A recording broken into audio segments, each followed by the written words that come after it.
अरे यासीन भाई, मैंने जो तुमसे अपने लड़के के लिए लड़की देखने के लिए कहा था, क्या रहा उसका?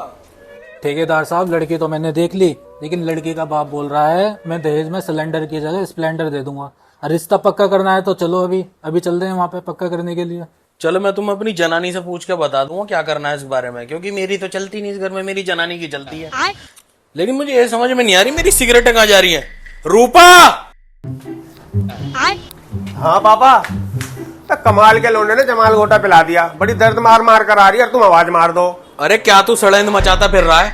ये पकड़ 10 रुपए और जाके गोल्ड फ्लैग ला के दे।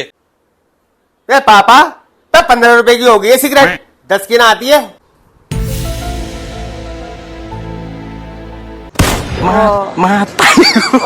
क्या रेट बता रहा हूँ 15 की हो गई है, 5 मिला के लिया तो जाके। मम्मी तो बच्चे को बता 15 की हो गई।